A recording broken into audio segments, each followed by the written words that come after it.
Assalamualaikum warahmatullahi wabarakatuh.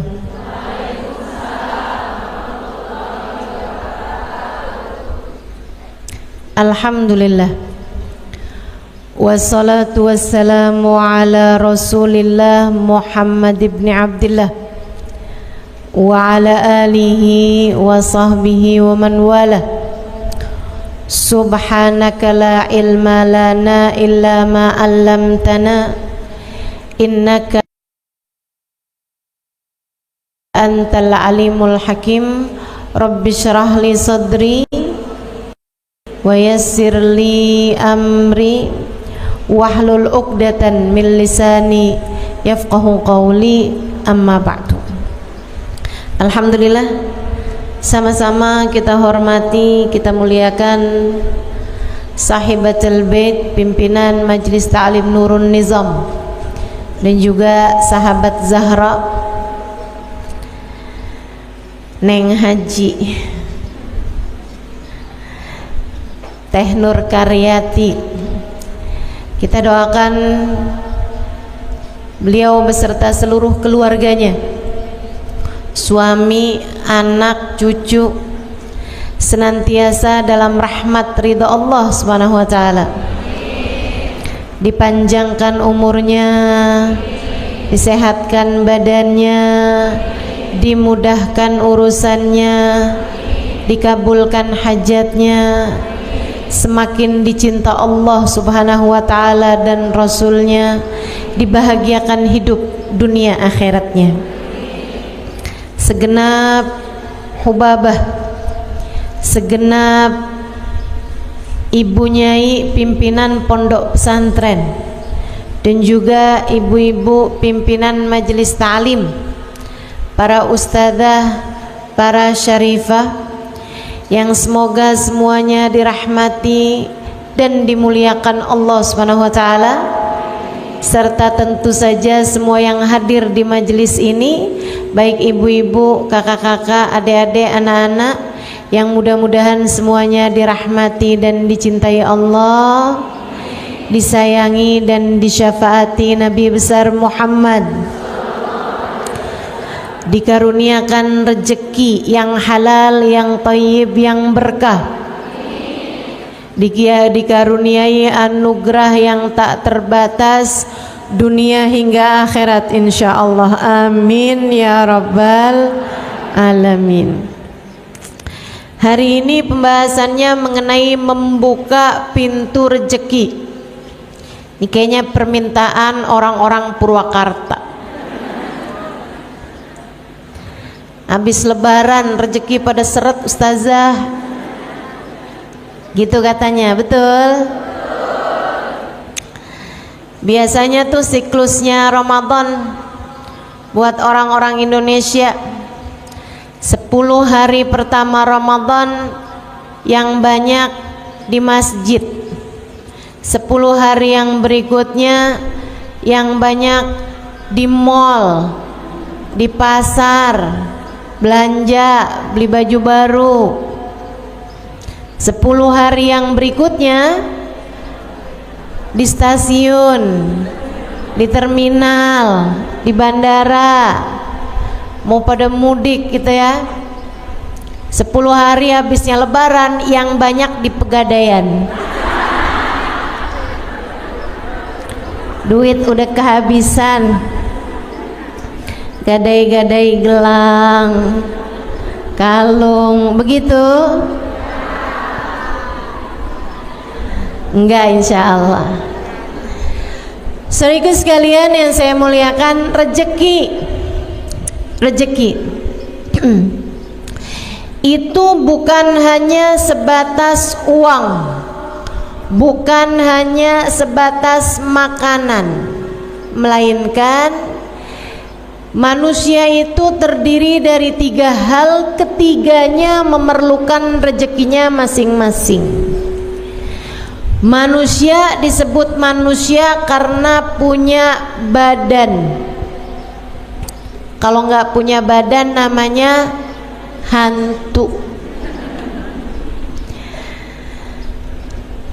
Kita punya badan. Badan perlu rezekinya. Makanan, pakaian, rumah tempat tinggalnya badan. Sekarang ada lagi nih yang dianggap lebih mendesak. Casan.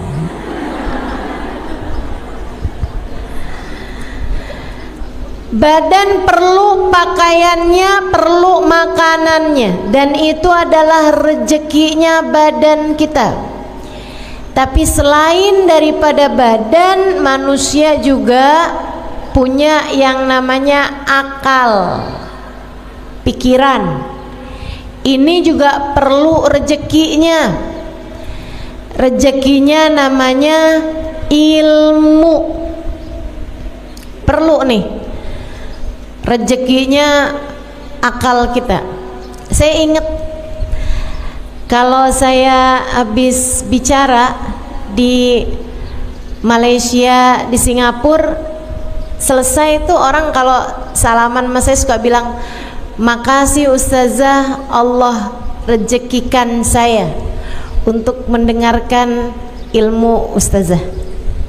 Terima kasih Allah rizkikan saya mendengarkan ilmu Ustazah. Mereka benar-benar menganggap ilmu yang diberi itu adalah merupakan rezeki. Dan memang demikian, sebab akal perlu ilmu. Mudah-mudahan kita semuanya dikaruniai ilmu yang manfaat, ilmu yang bawa kebaikan, kebahagiaan bagi dunia hingga akhirat, ilmu yang menjadi hujjah lana wala taj'alhu hujjah alaina birahmatika ya arhamar rahimin, amin ya rabbal alamin. Manusia punya badan, manusia punya akal. Keduanya perlu rezekinya masing-masing. Dan yang ketiga, manusia punya hati. Hati perlu rezekinya. Rezekinya hati banyak. Orang kalau penuh rezeki hatinya, biasanya jadi enggak terlalu perlu sama rezeki badannya. Orang kalau hatinya rezekinya banyak, itu biasanya enggak terlalu memerlukan sama rezekinya badan. Apa rezekinya hati? Yang nomor satu adalah rahmatnya Allah. Rezekinya hati, kasih sayangnya Allah. Hati yang disayangi adalah hati yang dikaruniai rezeki yang paling penuh. Itu sebabnya Allah ketika menyebut Nabi Muhammad dengan bahasa an'amallahu alaihim, orang yang dikasih nikmat, dikasih rezeki yang paling banyak. Padahal secara makanan Nabi Muhammad pernah mengganjal perutnya dengan batu karena 3 hari 3 malam gak makan apa-apa. Padahal kalau secara pakaian Nabi Muhammad memiliki pakaian yang sangat sedikit. Nabi apabila punya sendal yang baru, sendal yang lama disedekahkan. Nabi Muhammad rumahnya sangat kecil, tapi Allah bilang, kamu wahai Muhammad manusia yang dirizkikan nikmat yang paling banyak, rezeki yang paling banyak turunnya kepadamu wahai Muhammad. Kenapa bisa begitu? Padahal kita melihat keterbatasan rezeki secara badan yang Allah SWT berikan kepada baginda kita Nabi Muhammad. Sebabnya adalah karena Allah menjadikan rezeki hatinya Nabi Muhammad penuh, bahkan luber. Allah mengatakan, wa ma arsalnaka illa rahmatan lil alamin. Kami utuskan engkau wahai Nabi Muhammad meluberkan rahmat bagi semesta. Rahmat yang Allah berikan kepada Nabi Muhammad penuh, luber-luber, sampai Nabi Muhammad bisa menjadi orang yang menebarkan kasih sayang Allah kepada kita umatnya. Innama ana rahmatun muhdah, kata Nabi Muhammad alaihissalam, sesungguhnya saya adalah rahmat yang Allah subhanahu wa ta'ala bagikan ke atas muka bumi ini. Itu Nabi kita Muhammad sallallahu alaihi wa ala alihi wa sahbihi wasallam, manusia yang diberi rezeki yang paling banyak. Jadi Bu, Dek, Nak, kalau kamu lagi ngomongin urusan rezeki, yang kebayang jangan cuma saldo rekening, yang kebayang jangan cuma uang bisa kamu belikan seblak, bisa kamu belikan makanan, atau bisa kamu belikan pakaian. Yang kamu bayangkan tentang rezeki jangan cuman sekedar apa yang masuk ke dalam perutmu. Itu adalah serendah-rendahnya rezeki. Kata Sayyidina Ali bin Abi Thalib, "Man kana hammuhu batnuhu kanat qimatuhu ma yakhruj minhu." Siapa yang urusan terpenting baginya adalah isi perutnya, maka nilainya adalah apa yang keluar dari perutnya. Siapa yang urusan paling penting dalam hidupnya adalah apa yang masuk ke perutnya, yang dipikirin cuman makanan mulu. Di sini makan apa enaknya ya? Nih duduk di majelis dari pagi, yang dipikirin bakso enak nih. Yang dipikirin nih mendung-mendung gini nih, pisang goreng, Indomie pakai rawit. Ada yang begitu? Disindir Mas Sayyidina Ali, nilai kamu adalah apa yang keluar dari perutmu. Apa yang keluar dari perut?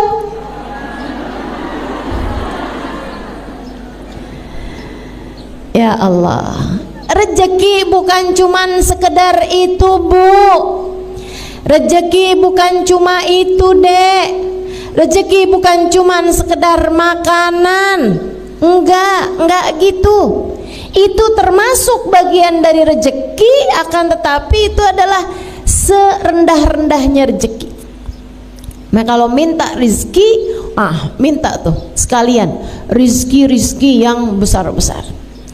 Bahkan badan kita ini rezeki paling besarnya bukan makanan. Mauan mana punya makanan enak-enak tapi sakit, ama sehat tapi makanannya serba sedikit atau serba terbatas. Mauan mana? Sehat tapi makan enak, katanya iya. Teman-teman seiku sekalian yang saya muliakan, kesehatan itu adalah rezeki yang lebih besar daripada rezekinya makanan gitu. Kita tuh sama Allah kalau dikasih sehat Bu, makan apa aja enak, betul? Saya dulu tidak menyadari ucapan itu sampai umur saya 40 tahun. Udah di atas umur 40 tahun, ya Allah, nggak boleh salah makan dikit.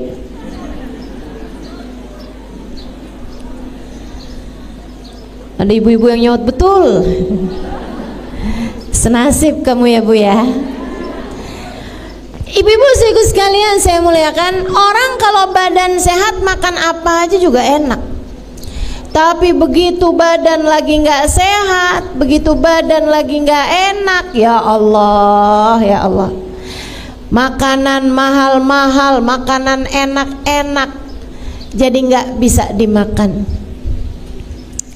Karenanya lebih daripada sekedar rezeki berupa makanan, kamu harus minta kepada Allah Subhanahu wa taala rezeki berupa kesehatan, sebab kesehatan lebih bernilai daripada makanan.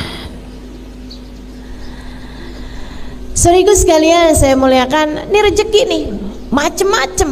Jadi bukan hanya itu. Rezeki berupa kenyamanan, rezeki berupa memiliki keluarga yang saling sayang, memiliki keluarga yang saling mendukung satu sama lain. Rezeki apa bukan rezeki? Rezeki. Nih akal kita nih perlu rezeki berupa ilmu.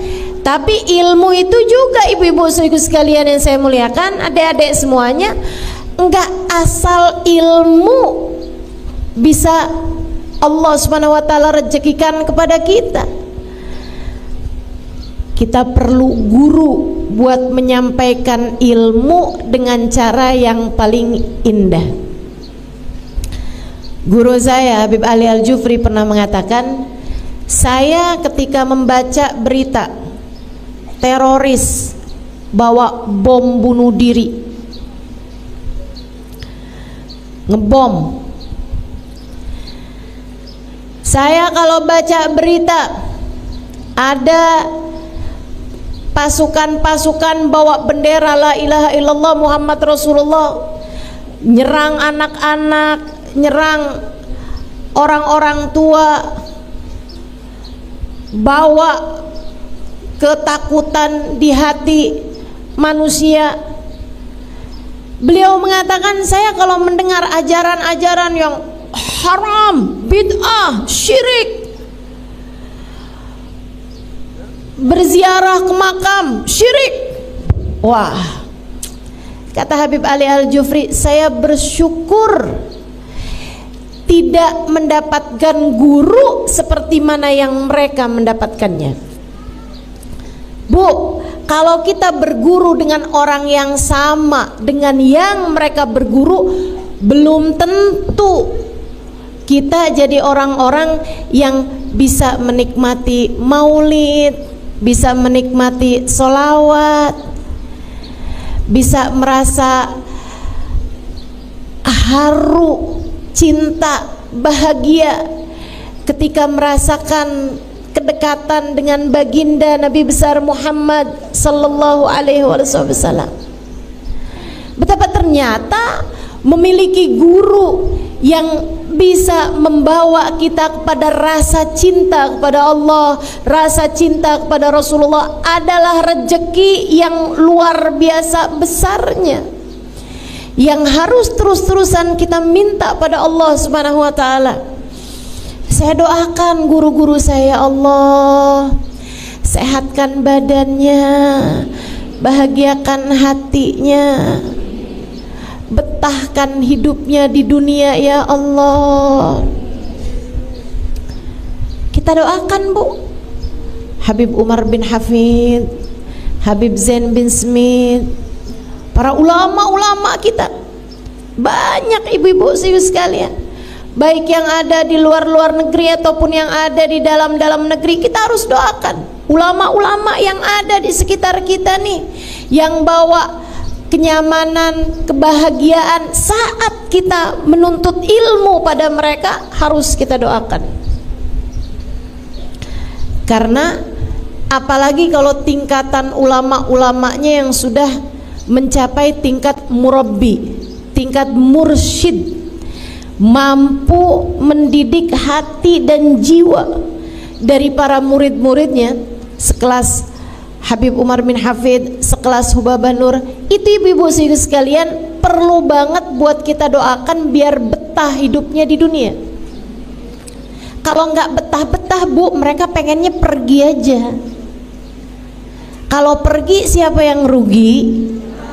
Kita.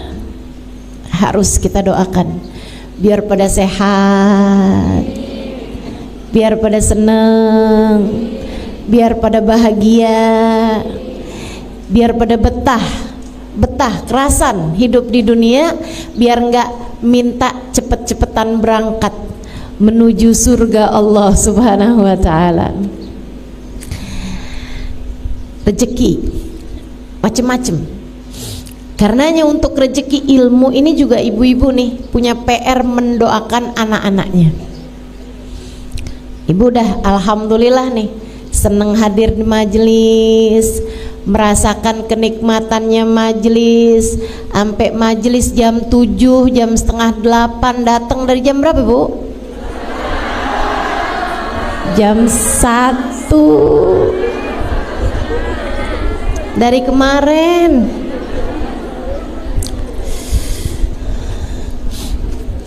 Dari tanggalannya belum ganti ya. Masya Allah. Saudariku sekalian yang saya muliakan, kamu perlu mendoakan anak-anakmu. Jangan sampai mereka mendapatkan guru yang salah atau yang tidak membawa kenyamanan atau menyampaikan ilmu dengan cara-cara yang tidak baik gitu. Terus didoain, ya Allah kasih buat anak cucu saya ya Allah guru yang dapat membimbing hati mereka menujumu ya Allah. Nih dengerin bener-bener nih, kalau kamu doa jangan cuman ya Allah anak-anak saya ya Allah jangan sampai lapar, anak saya Allah kasih sehat biar pada bisa belajar benar, ujiannya bagus. Jangan cuma sekedar itu ibu-ibu sekalian, doakan juga karuniakan kepada mereka ya Allah guru yang soleh yang mampu mendidik hati mereka menujumu ya Allah. Minta itu adalah rezekinya akal, rezekinya hati. Lebih tinggi lagi ibu nih ya, punya anak sehat badannya, makannya bergizi, ibu punya uang buat ngasih makanan-makanan yang enak, makanan-makanan yang bergizi. Ibu punya uang buat beliin dia rumah, buat beliin dia, maksudnya rumah tempat tinggal kalian layak dihuni, buat bisa kasih dia pakaian yang layak gitu. Anak-anak ibu bersih, rapi, cakep, sehat badannya, mauan begitu, akan tetapi anak nggak dapat hidayah atau maukan. Mauan mana? Dunia terbatas, tapi anak soleh soleha nggak tinggal sholat. Bahkan ibu bangun di jam 3 pagi, jam setengah 4 pagi, masih sekitar 1 jam lagi dari adzan subuh. Ibu lihat kok lampunya hidup nih kamar anak ibu, ibu buka, anak ibu lagi sholat tahajud, anak ibu lagi baca Quran, anak ibu lagi berdoa Bu. Tapi dia keadaannya serba terbatas. Misalnya kamu nggak punya banyak rezeki secara untuk makanan, pakaian, tempat tinggal, tapi punya anak-anak yang soleh-soleha, mauan mana kamu? Rezeki yang seperti itu atau semuanya serba dikasih Allah banyak-banyak, makanan banyak, ada kendaraan, ada rumahnya besar semuanya, dari mulai satpam sampai ke supir, sampai ke tukang bersih-bersih, sampai ke tukang tanaman, semuanya ada. Punya asisten pribadi, punya segala macam, kehidupan duniamu dicukupkan. Akan tetapi anak-anak yakin saya, anak soleh solehah jauh lebih kamu inginkan daripada sekedar rejeki yang sifatnya badaniyah, yang sifatnya zahir. Dari sini kita tahu rejeki akal, rejeki hati jauh lebih indah daripada sekedar rejeki badan kita. Meskipun ketiganya semuanya harus kamu miliki, ketiganya semuanya juga nikmat hidup kita, bahagia hidup kita jika ketiganya Allah Subhanahu wa taala berikan seukuran dengan keperluan kita, kebutuhan kita. Rezeki itu Bu enggak harus banyak, yang penting pas. Ya Bu ya? Pas waktunya lapar ada makanan. Pas waktunya tidur punya kamarnya, punya tempat tidurnya, kamarnya ada AC-nya. Atau kalau di Purwakarta nggak panas, ada kipas anginnya. Itu kan namanya pas. Pas waktunya nih orang berangkat haji, ibu mau ingin juga pengen daftar haji juga, pas ada uangnya, ya kan? Waktunya mau pergi majelis nih hari di Nurun Nizam, ada ongkosnya, kan begitu? Pas. Tapi kalau misalnya rezekinya banyak tapi nggak pas, ini yang nggak enak nih Bu nih. Rezekinya sih banyak, duitnya banyak nih, waktunya mau pergi pengajian ada aja. Segala udah jalan naik sepeda motor, sepedanya bannya pecah, ada aja gitu penghalang-penghalang dari mendapatkan kesenangan dan kebahagiaan. Makanya bukan itu yang kita minta. Yang kita minta itu rezeki yang pas. Itu pula yang diminta oleh baginda kita Nabi besar Muhammad sallallahu alaihi wasallam untuk rezeki keluarganya. Allahumma ja'al rizqa ali Muhammadin kafafa. Ya Allah, jadikanlah rezekinya keluarganya Muhammad adalah rezeki yang cukup.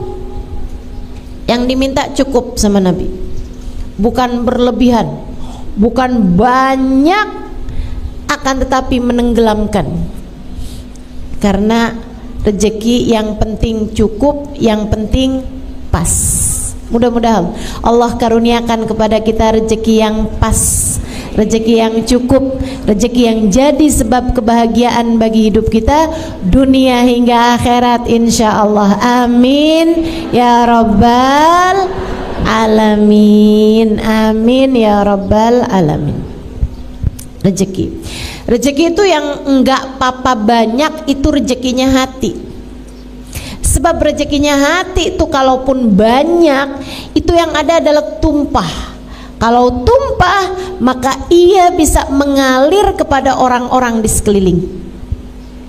Kamu kalau sama Allah diluberkan rahmatnya Allah subhanahu wa ta'ala ke dalam hatimu, yang ada rahmatnya Allah bakal luber.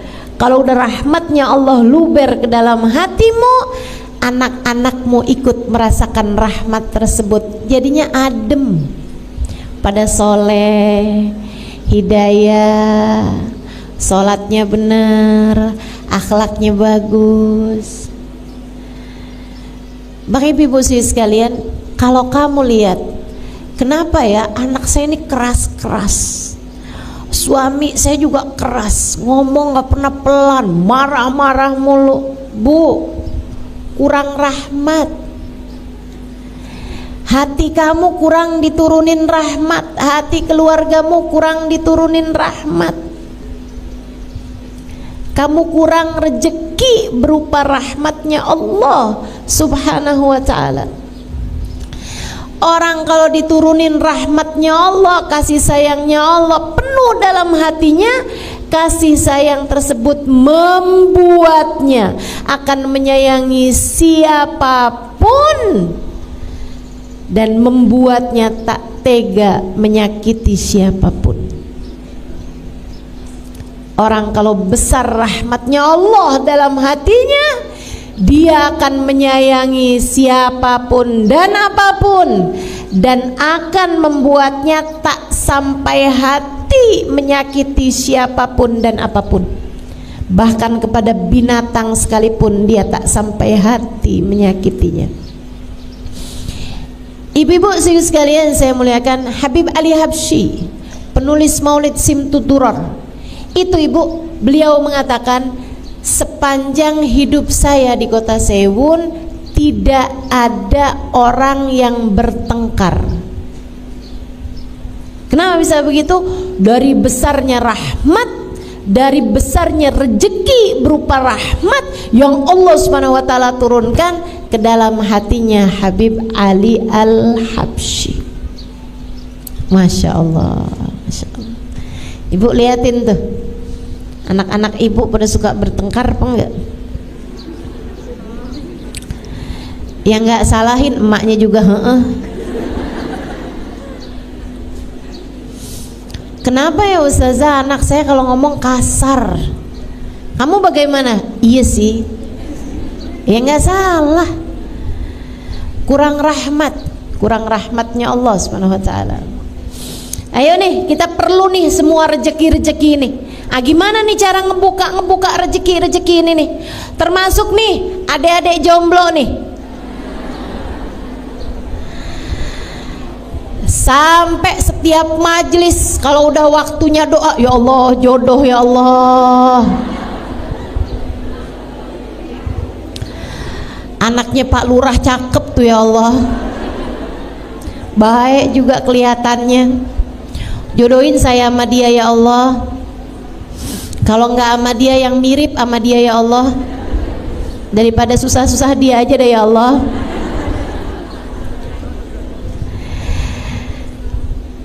Jodoh itu juga teman-teman, urusan jodoh juga nih, nggak penting banyak. Nggak penting banyak, nggak penting besar, badannya XXL gitu nggak penting. Yang penting adalah pas. Dan bukan urusan cepat atau lambat, yang penting adalah tepat. Pas itu tadi, pas buat kamu gitu, pas buat orang tersebut. Suami istri itu yang penting bukan pintar, yang penting bukan kaya, yang penting bukan bisa segala macem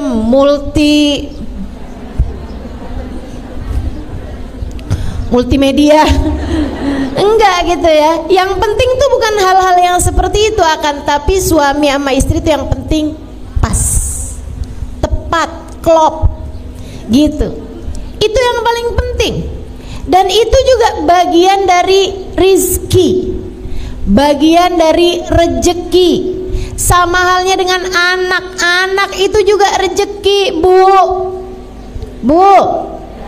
Anak itu juga rejeki. Dan seperti yang tadi saya sampaikan, rejeki itu nggak penting banyak.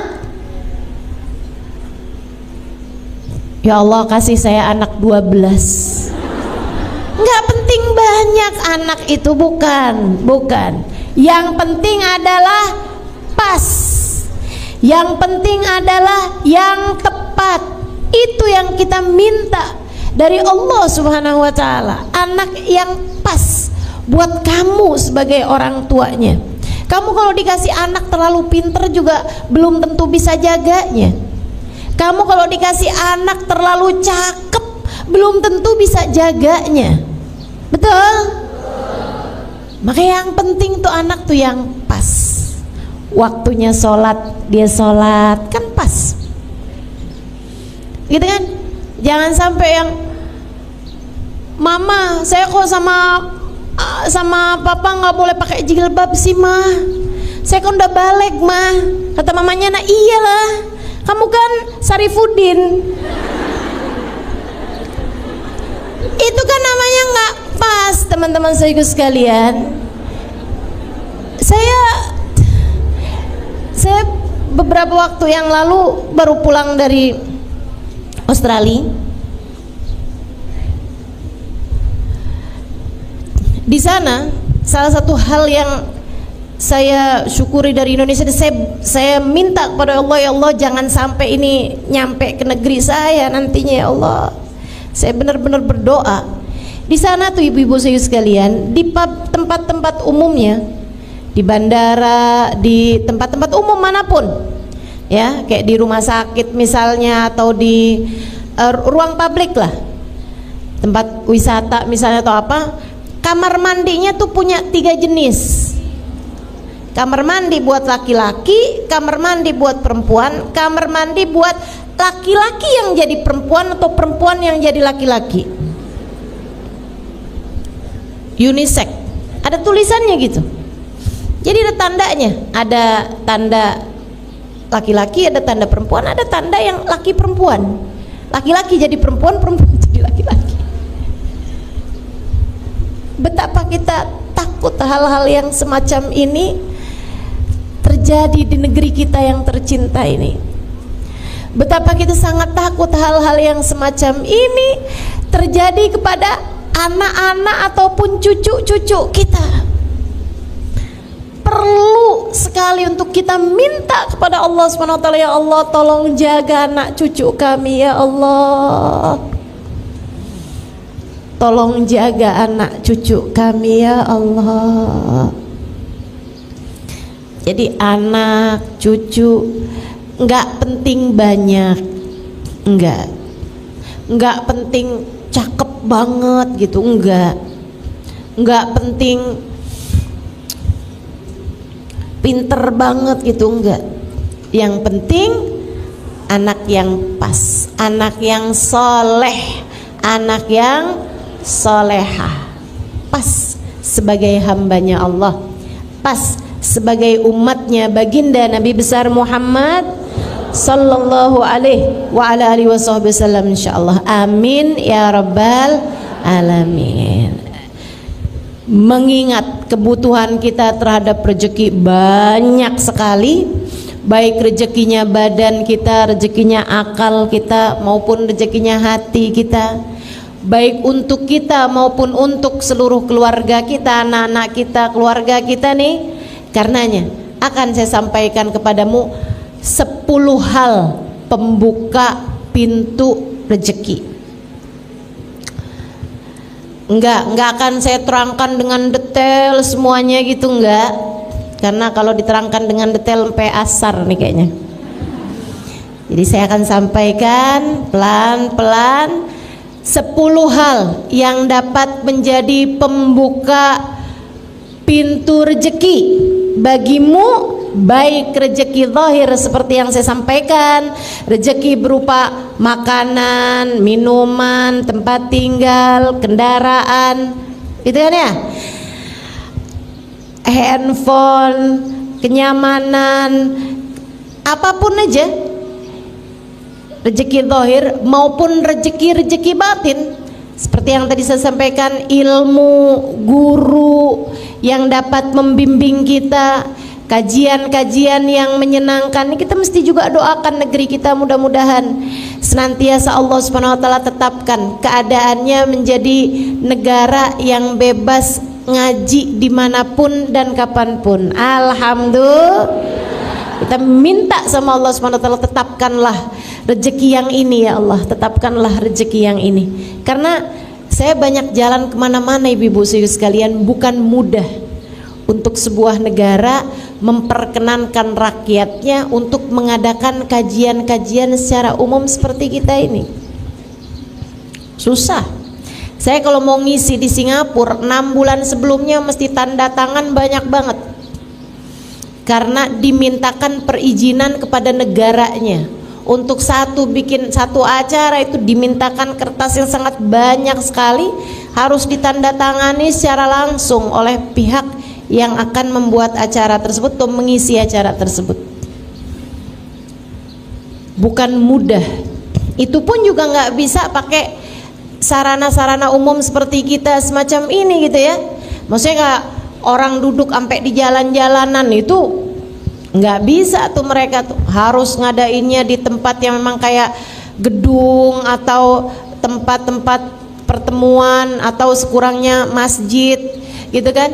Itu yang diperkenankan gitu. Sangat sulit sekali kalau ibu pergi ke negara-negara, bahkan kayak negara-negara Saudi Arabia, Abu Dhabi gitu ya, Uni Emirat Arab, juga bukan mudah untuk mengadakan kajian-kajian umum semacam ini.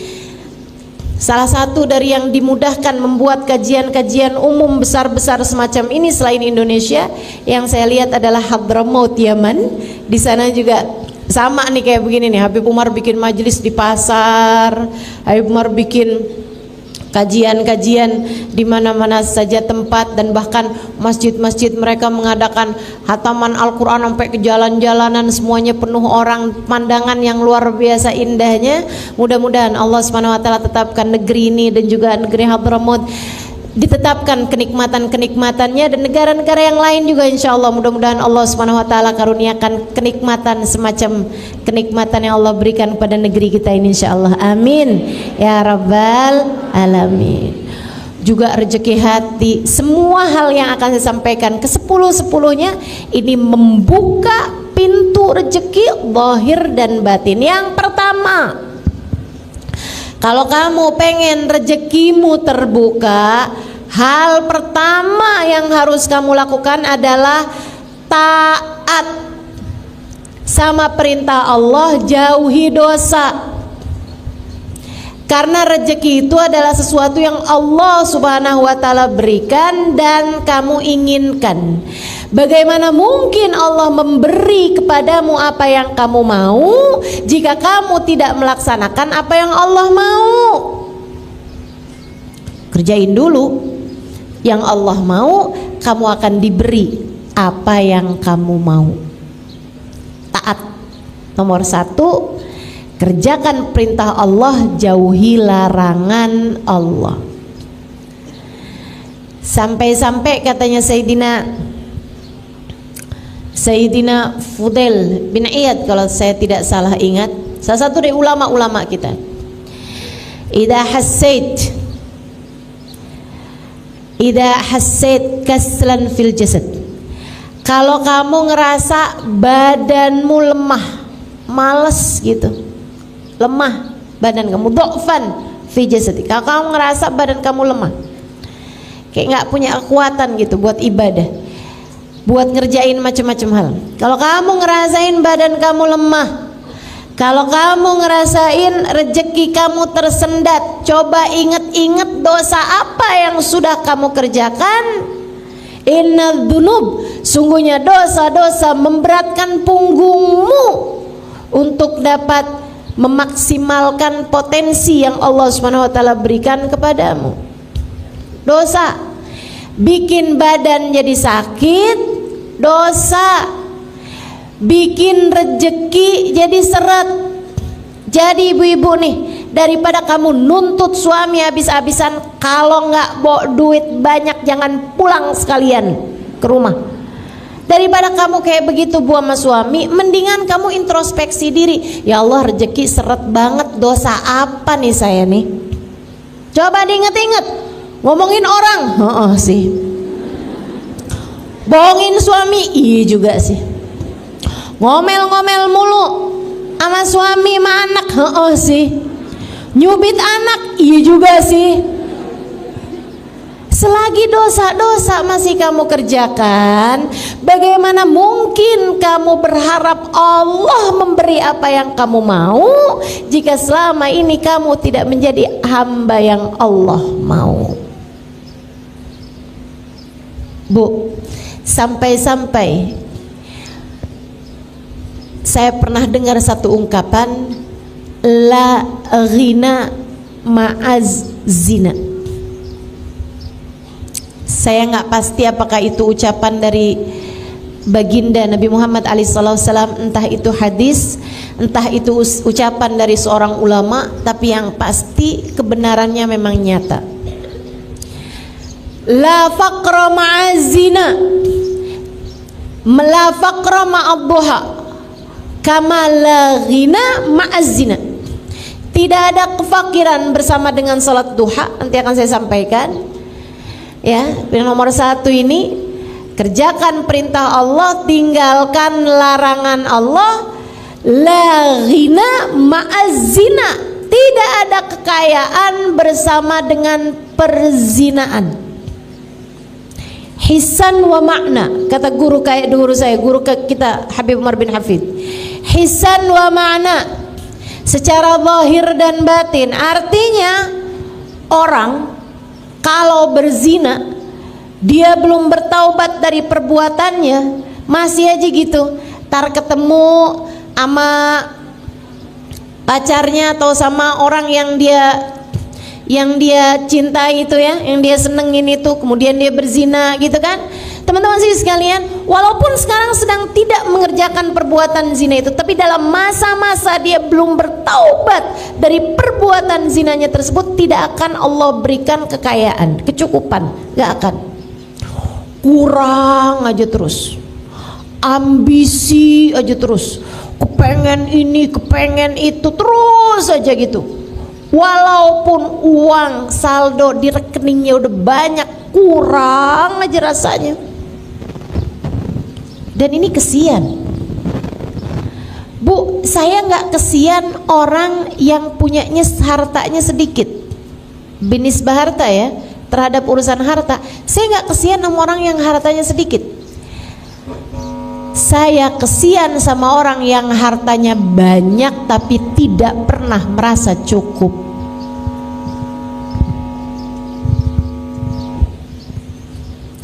Saya kesian sama orang yang hartanya banyak tapi tidak pernah merasa cukup. Kayak terus aja ambisi, sampai curigaan mulu. Kalau dia perempuan kan, curiga aja sama HP suaminya, curiga aja nih suaminya pergi kemana nih, hidupnya blingsatan, takut setengah mati. Kalau malam-malam susah tidur, takut ada yang bobol rumahnya, hidupnya terus aja ketakutan gitu. Begitu ada kabar kalau perusahaannya bangkrut, perusahaannya rugi, sedikit aja ngomongnya, wah kalau rugi seperti ini besok kita makan apa? Padahal duit sisanya masih banyak. Ibu-ibu sekalian, saya ngerasa berbahagia tinggal di Indonesia, di mana orang-orangnya tuh bisa loh, dia ngojek tapi kredit motor,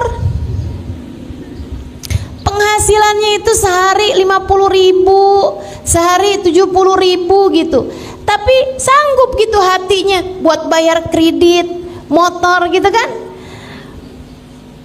luar biasa. Jadi teman-teman saudaraku sekalian, masalahnya bukan sama berapa uang yang kamu punya, berapa nilai yang kamu punya, tapi kemampuan hati untuk bisa merasa cukup dengan rezeki yang Allah Subhanahu wa taala berikan gitu.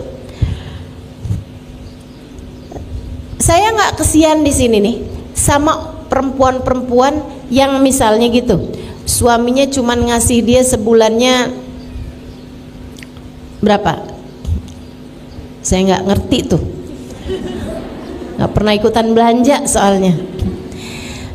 Anggap 500.000 misalnya gitu, buat belanja harian, masa cukup nggak itu? Nggak cukup. 1 juta deh, 1 juta, gitu ya? Nggak cukup juga. Emang iya?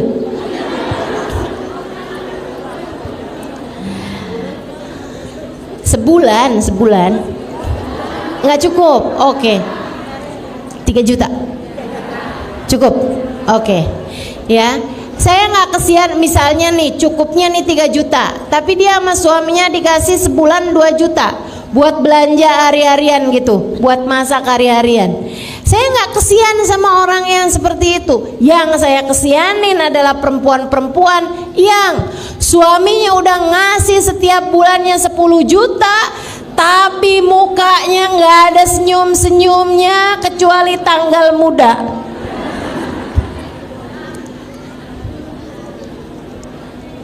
Ya ampun, kamu kok transfernya cuman segini nih?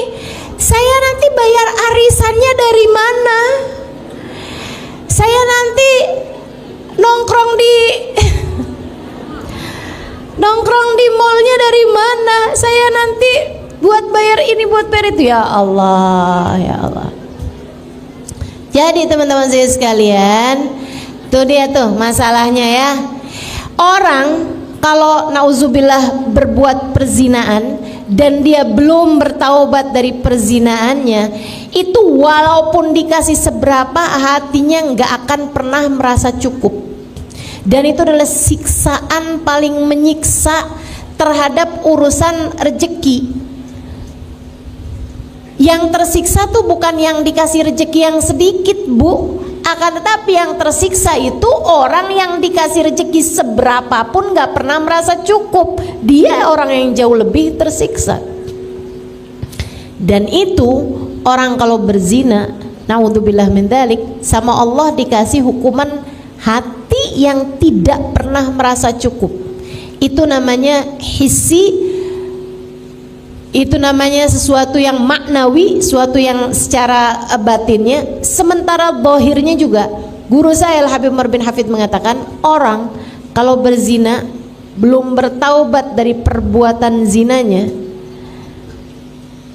dalam masa-masa perzinahan tersebut pasti sama Allah dikasih waktu di mana dia kelaparan, pengen makan, kehausan, pengen minum. Nggak ada yang bisa memberikannya pada saat itu.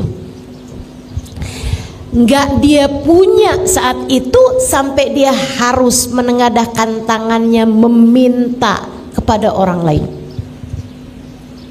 walaupun sebanyak apapun uangnya. La ghina ma'az zina. Tidak ada kekayaan, kecukupan bersama dengan perzinaan. Mudah-mudahan Allah jauhkan kita dari dosa zina dan dosa apapun yang menjauhkan kita dari rahmatnya Allah Subhanahu wa taala, insyaallah. Amin ya rabbal alamin. Adik-adik sekalian saya muliakan, ini saya sampaikan kepada adik-adik nih, Dek. Jangan mau memberikan sesuatu yang sangat berharga dari dirimu, yaitu nilai harga dirimu itu, Dek. Jangan mau kamu menyerahkannya kepada laki-laki manapun di luar bingkai pernikahan dengan atas nama cinta. Cinta nggak bikin kamu jauh dari Allah. Cinta yang benar nggak bakal bikin kamu jauh dari Allah. Dan laki-laki yang sungguh mencintaimu pasti akan menjagamu. Dengarkan ucapan saya. Laki-laki yang mencintaimu pasti akan menjagamu. Tak akan membiarkanmu bersama dengan dirinya terjerumus di dalam lubang-lubang dosa, dalam lembah-lembah nista. Adik-adikku saudaraku sekalian, Sayyidil Habib Umar bin Hafid menyampaikan, orang tuh kalau masuk surga semuanya akan membusungkan dada ila ashabuz zina, kecuali pelaku zina. Andai Allah sudah menghapuskan dosa-dosanya dengan dia berada di dalam neraka karena dia matinya bawa iman, misalnya nih umat Nabi Muhammad ngerjain zina, dia dimasukkan ke dalam api neraka untuk waktu yang cukup lama sampai kemudian udah waktunya dia masuk ke dalam surga, karena bagaimanapun dia matinya membawa iman, dia akan menjadi orang yang masuk surga dengan menundukkan kepala. Malu di surga aja malu. Kalau masuk surga pun pelaku zina akan masuk surga dalam keadaan menundukkan kepala karena malu. Jangan biarkan dirimu terjebak dalam jurang nista yang semacam itu. Ini pesan dari orang tua. Saya adalah orang tua bagimu. Dek, dengarkan saya. Nggak ampe segitunya sayang sama orang, ampe kamu mau-maunya memberikan hal yang paling berharga dalam dirimu itu. Nilaimu nak, nilaimu dek, ada pada kehormatanmu. Jangan biarkan ia terinjak-injak oleh bisikan-bisikan setan dalam dirimu itu. Jauhi zina, jauhi apapun yang mendekatkanmu kepada zina. Jauhi, tidak akan membawamu kepada kebahagiaan, kesenangan, rezeki yang melimpah. Enggak.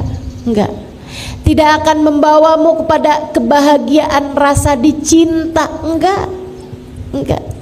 Ia hanya akan membawamu kepada penyesalan demi penyesalan di depan matamu. Dunia sebelum kamu menyesal di akhirat nanti dengan sedalam-dalamnya penyesalan. Saya menyampaikan kepadamu hal ini atas nama cinta anak-anakku. Jaga kehormatanmu nak, jaga kehormatanmu. Jangan mau-maunya kamu menggadaikan kehormatanmu dengan mengatasnamakan cinta. Sekali lagi saya sampaikan padamu, kalau kamu cinta, kamu akan jaga dirimu. Kalau dia adalah laki-laki yang benar mencintaimu, dia akan menjaga dirimu, tak akan mau menyentuhmu kecuali sesudah kalian halal, dihalalkan oleh pernikahan. Jangan love ghina ma'azina. Kamu pengen jadi seseorang yang rezekimu mudah, yang rezekimu melimpah, yang rezekimu pas, yang rezekimu cukup, yang rezeki kamu dirizkikan oleh Allah Subhanahu wa taala hal-hal yang indah dalam kehidupan. Rezeki akalmu, kamu dikaruniai ilmu yang manfaat. Rezeki hatimu, kamu disayang Allah, kamu disayang Rasulullah, dikaruniai keimanan, keikhlasan, kesyukuran, ketawaduan. Kamu dikaruniai akhlak-akhlak yang terpuji. Kamu dikaruniai cinta pada manusia-manusia yang dicinta oleh Allah Subhanahu wa taala. Kamu ingin dikaruniai hal-hal yang indah-indah semacam itu, tinggalkan dosa, kerjakan jalan taatmu kepada Allah Subhanahu wa taala. Kamu jangan nyari jodoh sampai nggak mau pakai jilbab. Ngapain kayak begitu? Susah ustazah dapat jodoh kalau laki-laki nggak lihat betapa indahnya rambut saya ini. Susah ustazah dapat laki-laki yang mau menikahi saya kalau dia nggak tahu betapa sangat seksinya badan saya ini. Kalau pikiranmu seperti itu, kamu hanya akan bertemu dengan laki-laki yang hanya akan memandang tubuhmu dan akan memandang kecantikanmu semata sebagai sebab dia mencintaimu. Dan yang di luar sana yang lebih cantik darimu banyak, yang di luar sana yang badannya lebih bagus dari kamu banyak. Kalau begitu cara berpikirmu tentang urusan jodoh, jangan salahkan siapa-siapa. Jika sesudah menikah denganmu, suamimu hanya akan jatuh cinta dengan perempuan demi perempuan, perempuan demi perempuan yang jauh lebih cantik darimu sesudah pernikahan. Naikkan nilaimu dengan menaikkan taatmu di sisi Allah. Percaya saya, kamu menjadi apa yang Allah mau, Allah akan beri apa yang kamu mau. Jadilah hamba yang Allah mau, Allah akan menjadi seindah-indah Tuhan sesuai dengan apa yang kamu mau. Allah akan beri padamu apapun yang kamu inginkan. Teman-teman saudaraku sekalian, Allah menyampaikan dalam hadis qudsinya, innama ana alladhi idza qultu li syai'in kun fayakun sa'aj'al man ahbabtuhu idza qala li syai'in kun fayakun. Aku adalah zat yang apabila menghendaki sesuatu hanya perlu berkata jadilah, maka jadilah sesuatu tersebut. Aku akan menjadikan hamba-hamba yang aku cintai apabila menghendaki sesuatu hanya perlu berkata jadilah, maka jadilah sesuatu tersebut. Kalau kamu dicinta, kamu akan diberi sesuai dengan yang kamu inginkan. Maka jalan pertama untuk membuka pintu rezekimu adalah dengan taat dan jauhi dosa. Insya Allah. Yang kedua, ibu-ibu sekalian saya muliakan, nih, kalau kamu kepengen wangi, kamu mesti deket sama orang yang tukang jual minyak wangi, atau sekurangnya kamu mesti deket sama orang yang wangi-wangi, biar kamu bisa dikasih minyak wangi, kan gitu ya? Ya kan? Itu sesuatu yang niscaya, teman-teman. Kalau kamu pengen pinter, kamu harus deketi orang yang pinter-pinter. Kalau kamu pengen solehah, kamu mesti deketi orang-orang yang solehah-solehah. Karenanya kalau kamu kepengen menjadi seseorang yang diberi nikmat rezeki sama Allah Subhanahu wa taala yang sesuai dengan apa yang kamu inginkan, rezeki zahir, rezeki batin, semuanya nih dikasih sama Allah Subhanahu wa taala, maka kamu mesti dekat sama orang-orang yang memang telah diberi nikmat sama Allah paling banyak. Siapa mereka? Allah sebutkan dalam Al-Qur'an. A'udzubillahi minasyaitonirrajim. Man yuti'illaha war rasul faulaika ma'alladina an'amallahu alaihim minan nabiyyina was siddiqina was syuhada was salihin wa hasuna ulaika rafiqa dzalikal fadlu minallah wa kafa billahi alima. Kata Allah, siapa yang taat kepada Allah dan Rasulnya, mereka akan dikumpulkan di akhirat nanti bersama dengan orang-orang yang dirizkikan paling banyak sama Allah, yang dikasih kenikmatan paling melimpah ruah dari Allah Subhanahu wa taala, yang dikaruniai rezeki-rezeki badan yang paling pas, yang paling cukup, rezeki akal yang paling, ilmu yang paling bermanfaat, rezeki hati yang paling melimpah ruah. Siapa mereka? Allah sebutkan, minan nabiyyin, para nabi-nabinya Allah, wasiddiqin, para wali-walinya Allah, wasyuhada, para pejuang di jalan Allah, para ulama, para pejuang di jalan Allah Subhanahu wa taala, wasalihin, orang-orang soleh. Maka yang nomor 2 dari pembuka pintu rezeki adalah cintai para nabi, para wali, para ulama dan orang-orang soleh. Cintai mereka. Yang mencintainya membawamu kepada kedekatan dengan Allah Subhanahu wa taala. Karena Bu, saya kasih tahu, rezekimu itu hanya perlu kamu jemput.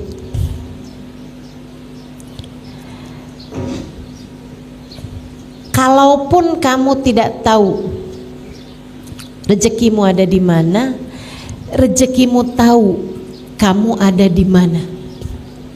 Ia akan sampai kepadamu mau tak mau. Masalahnya di mana alamat rezeki?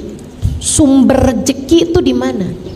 Sumber rezeki ada pada Allah Subhanahu wa ta'ala yang telah menamakan dirinya Huwar-Razzaq Dzul Quwwatil Matin. Dialah Allah satu-satunya sang pemberi rizki, dialah pemilik kekuatan tertinggi. Kamu pengen rezekimu seperti yang kamu inginkan, maka dekatilah orang-orang yang memang telah dekat dengan Allah Subhanahu wa ta'ala. Cintai Nabi Muhammad.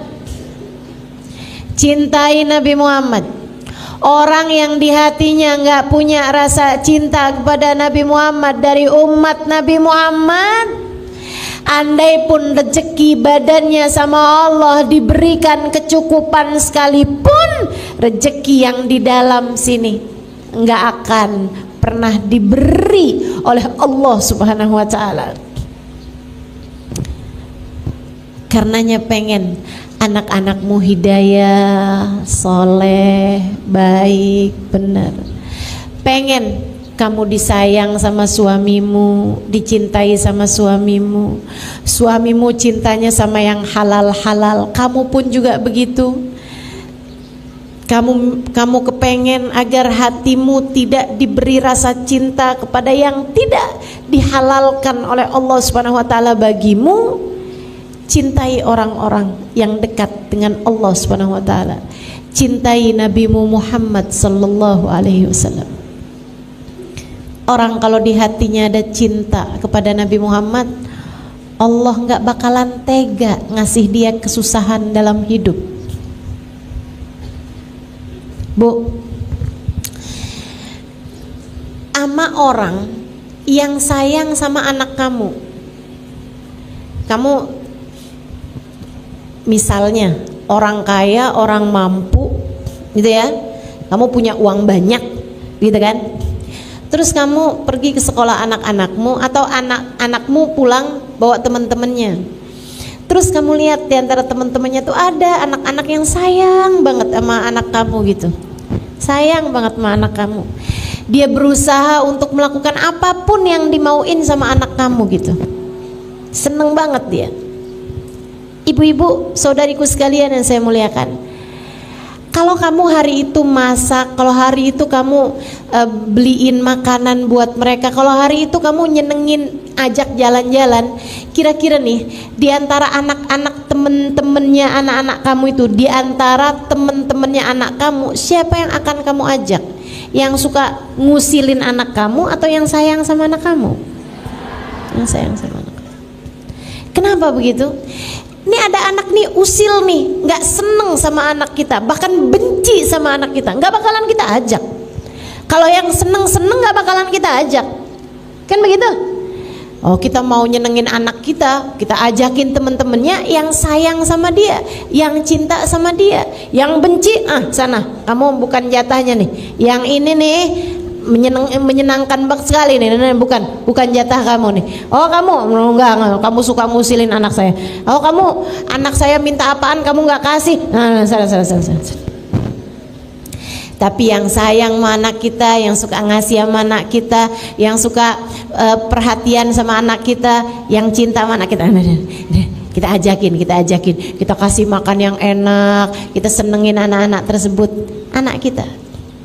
Kenapa begitu? Karena kita sayang sama anak kita, maka kita akan menyayangi siapapun yang sayang sama anak kita. Pun demikian dengan Allah Subhanahu wa ta'ala. Allah tidak pernah mencintai siapapun lebih daripada cintanya kepada Nabi Muhammad. Allah tidak pernah mencintai siapapun lebih daripada cintanya kepada Nabi Muhammad. Maka Allah akan menjaga, Allah akan melindungi, Allah akan memberi jalan terindah bagi hidup seseorang yang di hatinya terdapat cinta kepada Nabi besar Muhammad sallallahu alaihi wasallam. Maka kamu kalau ngerasa, kenapa ya suami saya kok nggak sayang sama saya, kenapa ya suami saya kok nggak ada cinta-cintanya sama saya gitu, kayak saya selalu aja dimarahin, saya selalu aja dikatain kasar misalnya gitu. Coba lihat hatimu, adakah di hatimu rasa cinta kepada Nabi Muhammad? Ustazah, kan suami saya yang gak sayang sama saya. Kenapa kok saya harus lihat di hati saya punya cinta apa enggak sama Nabi Muhammad? Karena Bu, hati suamimu berada dalam genggaman Allah yang tak pernah mencintai makhluk siapapun lebih daripada cintanya kepada Nabi Muhammad. Ketika Allah lihat di hatimu punya rasa cinta kepada Nabi Muhammad, Allah akan mencintaimu dan Allah akan menjadikan hati orang-orang yang berpengaruh padamu mencintaimu juga. Allah akan bikin gak hanya suamimu, akan tetapi mertuamu, iparmu, orang tuamu, saudara-saudaramu, anak-anakmu mencintaimu karena cinta di hatimu kepada kekasihnya Muhammad sallallahu alaihi wasallam. Saya kok nggak cinta ya Ustazah sama Nabi Muhammad. Saya nggak pernah ngerasa cinta, kan saya nggak pernah ketemu Ustazah. Ayo belajar lagi, belajar terus, belajar terus. Dengerin kajian-kajian dari orang-orang yang sudah punya rasa cinta kepada Nabi Muhammad. Dengerin kisah-kisah indah tentang Nabi Muhammad. Terus pelajarin, belajar cinta. Hatimu tuh diajarin biar mencintai yang semestinya dicinta. Nanti kalau udah ngerasain cintanya, nah kamu akan perhatikan anak-anak kamu mulai berubah. Kamu dirizkikan baktinya anak-anakmu padamu karena cintamu kepada kekasihnya Muhammad sallallahu alaihi wasallam. Mencintai Nabi, mencintai para sahabat Nabi, mencintai para ulama-ulama, mencintai guru-guru, mencintai orang-orang soleh, mencintai orang-orang soleh, itu bawa kepada rizki yang bahkan bukan cuman rizki zahir, akan tapi rizki batin. Makanya teman-teman sekalian, ada hadis bunyinya begini nih, dengerin saya, ini penting karena banyak terjadi nih. Katanya Nabi Muhammad alaihissalam, sayati zaman ala ummati yafirruna minal ulama faablahumullah thalath baliyat.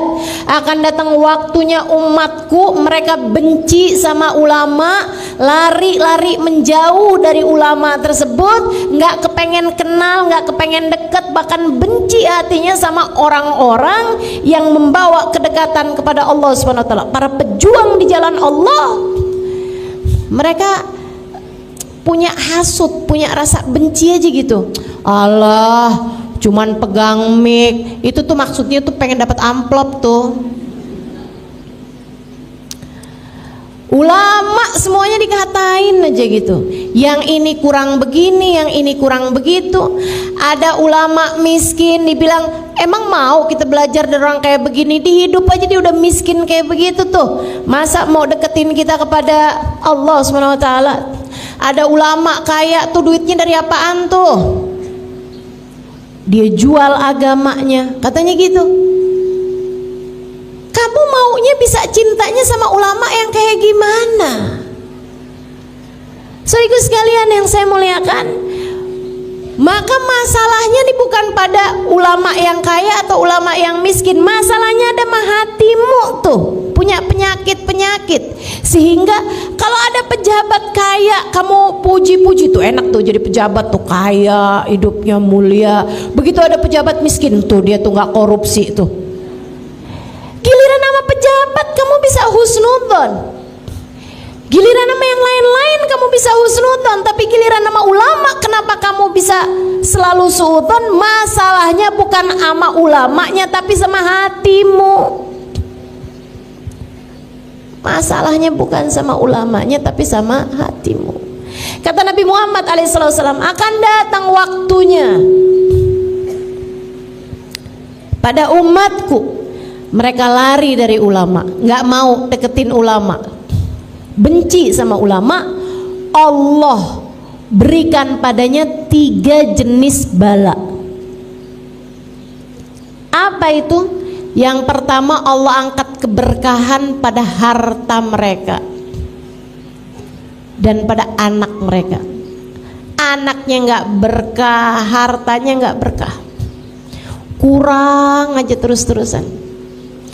Rezekinya nggak berkah, rezekinya nggak pas, rezekinya nggak enak.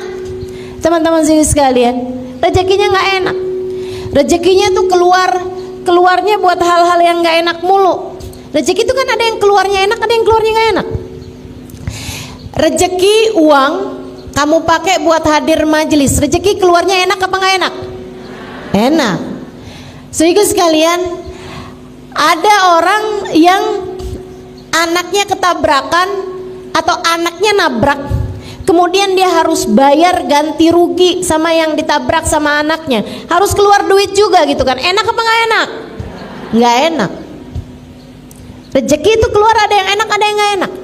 Makanya saudaraku sekalian, ini orang-orang yang diangkat berkah dari rezekinya, itu keluar rezekinya nggak enak mulu, di jalan yang nggak enak terus-terusan. Naudzubillah min dzalik.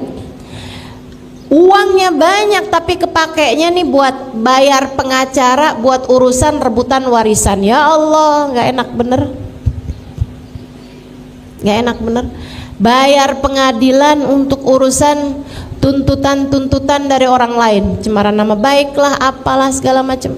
Itu nggak enak banget keluar duitnya. Apalagi kalau uangnya dikeluarkan buat ngeluarin anak dari penjara. Naudzubillah, naudzubillah.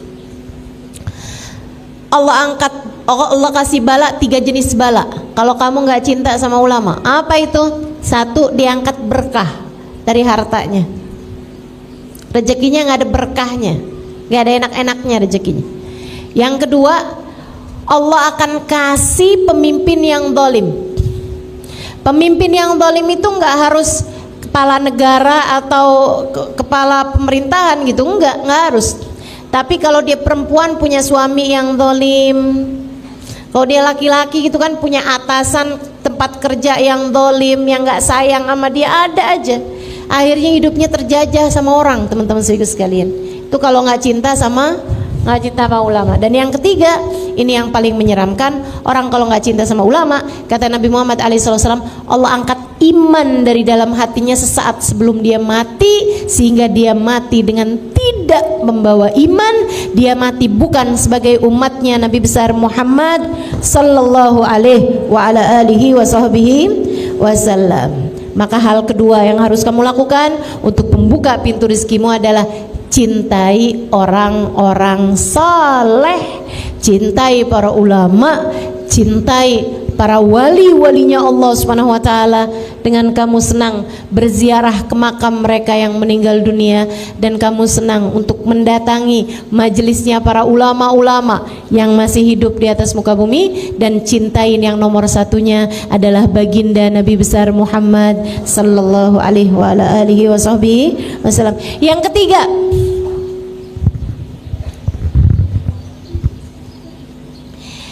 ketiga, kalau kamu kepengen pintu-pintu rezekimu terbuka, yang nomor 3-nya adalah bakti sama orang tua ataupun sama suami bagi yang sudah bersuami. Bakti sama orang tua. Kamu nggak bisa ngarep kamu dikasih rezeki yang mudah, rezeki yang menyenangkan, selagi kamu menjadi anak yang durhaka sama orang tua. Yang baik sama orang tua, yang bakti sama orang tua. Belajar buat bisa menyenangkan, membahagiakan hati orang tuamu. Kalau sama orang tua itu jangan sok jadi ustazah.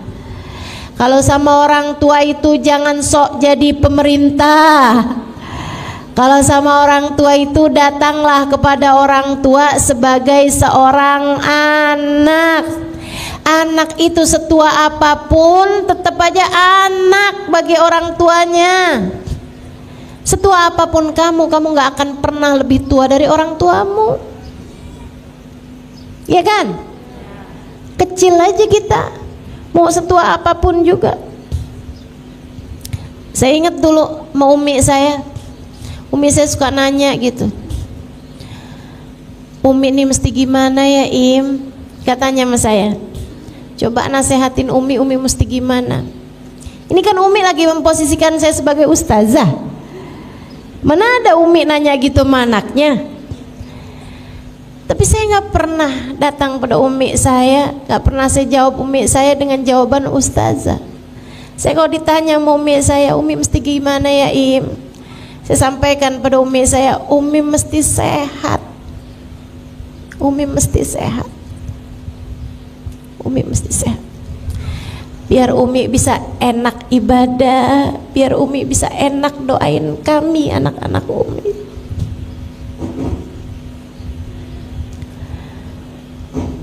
Sama orang tua itu nggak usah bawa-bawa dalil teman-teman, sayangi aja, nggak usah bawa hadis, nggak usah bawa ayat-ayat Quran, nggak usah, sayangin aja, sayangin. Tapi ibu saya nggak mau sholat ustazah, doain, linangan air matamu meminta kepada Allah Subhanahu wa taala, ya Allah, saya sayang ibu saya, ya Allah, saya sayang mama saya, ya Allah, maka jangan biarkan ia berada dalam neraka-Mu di akhirat nanti, selamatkan ia darinya, berikanlah hidayah-Mu padanya. Linangan air matamu mendoakan orang tuamu punya nilai sangat besar di hadapan Allah, lebih daripada ceramah-ceramah yang kamu sampaikan, lebih daripada kamu menyampaikan dalil apapun kepada orang tuamu itu.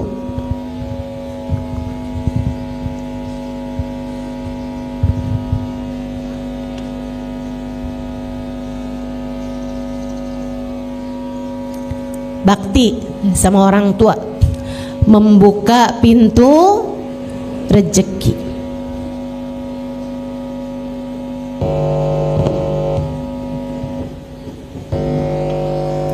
Nih buat adik-adik jomblo, para jombloers, kamu salah satu dari hal yang bisa bikin kamu mudah-mudahan deket dengan jodoh yang soleh. Nih yang amin kenapa emak-emak ya?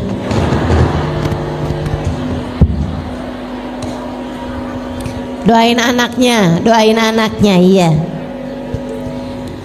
Coba lihat bagaimana caramu memperlakukan orang tuamu. Dek, nak, kamu pengen ada seorang laki-laki yang menyayangimu, belajarlah buat sayang sama orang tua yang telah menyebabkan kehadiranmu di atas muka bumi ini. Saya tahu orang tuamu gak sempurna, banyak kekurangannya, tapi tanpa mereka kamu gak akan ada di atas muka bumi ini. Maka jangan pernah remehkan orang tuamu itu. Bakti sama orang tua. Atau yang punya suami nih ya, perhatikan betul bagaimana caramu memperlakukan suamimu. Itu akan sangat berpengaruh kepada urusan rezekimu. Para istri-istri tukang ngomel, rezekinya bakalan seret. Percaya, saya liatin. Makanya saya sih selalu percaya sama istilah rezeki istri solehah. Emang bener, istri tuh kalau solehah rezekinya bakalan melimpah ruah. Istri kalau solehah bakalan dikasih sama Allah rezeki yang mudah. Istri kalau solehah, Allah Subhanahu wa taala bakalan kasih rezeki yang berkah. Maka jadilah istri yang solehah dan jadilah anak yang berbakti kepada orang tuamu. Kamu telah membuka pintu rezeki bagimu. Gitu ya. Yang nomor 3. Yang nomor 4, kamu kalau kepengen rezekimu itu juga luas, gampang, mudah, berkah, membuka pintu-pintu rezeki, silaturahmimu dijaga. Silaturahmi itu sama siapa? Sama kaum kerabatmu, teman-teman. Sama kaum kerabatmu tuh, sama kakak, sama adik, sama ponakan, sama bibi, yang baik, yang baik. Sama saudara-saudaramu tuh yang baik. Kamu kalau jadi orang yang penuh perhatian sama saudara-saudaramu, ini nih mikrofon nih bagian dari rezeki.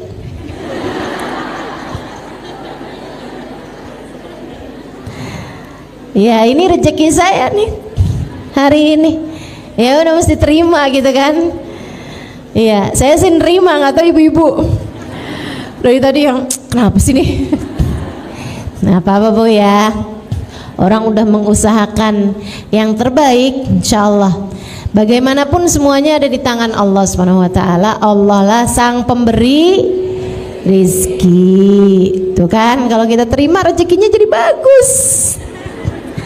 Gitu ya. Silaturahmi dijaga, silaturahmi. Sama kakak, sama adik itu yang baik. Kamu kalau ingat saudara kamu, ingatnya gini nih. Teman bisa datang dan pergi. Tapi saudara kalau hilang, di mana kamu bisa cari? Saudara kamu kan cuman itu aja Bu. Kamu gak bisa pilih-pilih saudara. Itu siapa sih ngeliatin kamu mulu? Oh itu dulu kakak saya, sekarang udah jadi mantan. Emang bisa begitu? Nggak bisa. Kamu kepengen rezekimu jadi mudah, silaturahmimu tuh harus tersambung sama saudara-saudara yang baik-baik, yang baik sama saudara. Jangan tinggalin saudaramu. Kamu kalau lagi dapat kelebihan rezeki, bagi, dahulukan saudara-saudaramu. Cari tahu keadaan saudara-saudaramu. Siapa yang sedang membutuhkan, bantuin. Jangan takut, jangan takut. Ustazah, saya punya saudara jahat-jahat semuanya. Warisan saya ustazah dia kuasain. Misalnya, Bu, kalau saya sih ya Bu ya, urusan harta tuh Bu tuh, yang hilang bisa dicari, iya kan? Urusan harta tuh Bu bisa datang dan pergi. Tapi saudara tuh kalau kita kehilangan, kita nggak bisa dapetinnya lagi. Jadi kehilangan harta nggak apa-apa, jangan bikin kamu kehilangan saudara. Orang nggak akuran sama saudara gara-gara urusan warisan, jangan. Kalau ada saudara kamu mau ngerebut warisan, biarin. Yang penting kamu jangan pernah melakukan hal itu terhadap saudara-saudarimu itu. Kalau ada di antara saudara-saudarimu, kamu tahu ngambil sesuatu dari hartamu, ini pesan dari orang yang sangat saya sayangi.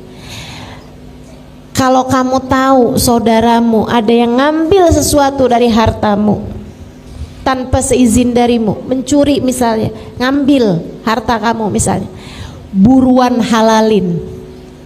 Buruan hati kamu tuh bilang, ya Allah saya sudah menghalalkannya ya Allah.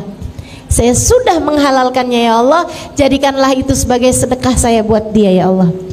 Jadikanlah itu sebagai hadiah saya buat dia ya Allah, saya sudah menghalalkannya. Buruan halalin. Kenapa gitu? Biar dia jadi harta yang bagus buat saudaramu itu. Nanti kalau hartanya bagus, bakalan perbuatannya, keadaannya juga bakalan jadi bagus. Tapi kalau kamu selalunya itu nggak menghalalkan, apalagi kalau sampai kayak begini, punya saudara begitu modelnya maling, ngambilin harta saya, seumur hidup nggak bakalan saya maafkan. Tar di akhirat saya tuntut saudara saya. Saudariku sekalian yang saya muliakan, jadinya kamu bukan cuma kehilangan harta, kamu juga kehilangan saudara. Kesian saudaramu itu. Bisa jadi dia ngambil sama kamu karena memang keadaannya sedang sangat-sangat sulit, sementara dia susah untuk menceritakannya kepadamu. Kalau kamu tahu saudaramu mengambil sesuatu dari hartamu, ajak bicara. Apa yang bisa saya bantu? Apa yang bisa saya lakukan untukmu? Keadaan kamu sekarang lagi kayak gimana?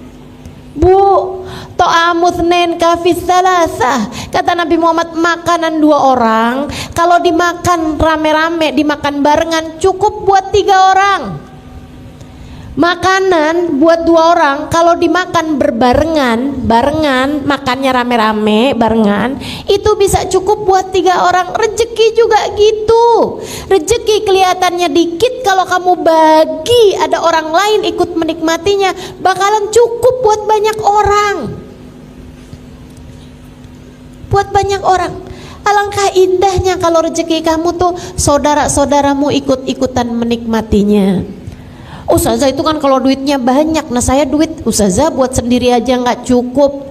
Oh, kamu nggak tahu, Allah tuh Bu ngasih rezeki itu nggak gitu modelnya. Ini saya dapat dari guru saya Hubabah Maryam. Halimah, kamu jangan pernah takut ngasih buat orang lain. Allah Halimah, kalau lihat kamu jadi sebab Allah ngasih rezeki kepada hamba-hambanya, Allah akan mengalirkan rezekinya orang-orang lewat tangan kamu. Kamu kalau Allah lihat suka bagi-bagi, Allah bakalan ngasih rezekinya orang-orang lewat diri kamu, sehingga kamu yang bakalan dikasih sama Allah Subhanahu wa taala rezeki yang paling melimpah. Jadi jangan takut untuk memberi dan bersilaturahmi kepada saudara-saudaramu terutamanya, sebab itu adalah pintu pembuka rezeki. Berikutnya sedekah. Ya, yang kelimanya adalah sedekah. Itu tadi sedekah tuh. Sampai-sampai katanya Nabi Muhammad alaihi wasallam, innal bala la yatakhatta riqabas sadaqah. Sungguhnya bala enggak akan bisa ngelewati pundaknya sedekah. Jadi kalau udah ketahanan sama sedekah, kita tuh ngerjain sedekah, itu bala mau turun keangkat semua.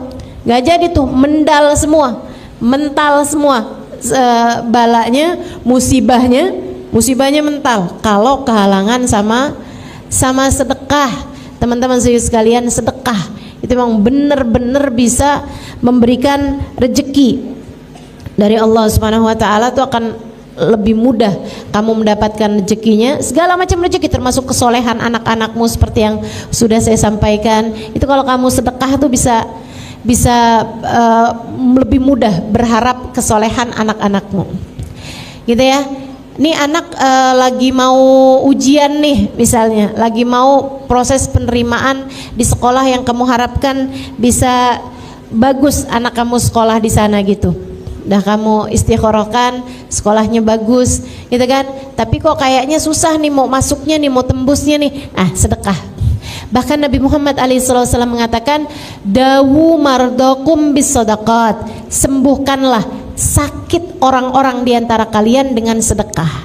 Ibu-ibu sekalian, mohon maaf, hati suamimu misalnya sedang berpaling kepada perempuan yang lain yang gak halal baginya,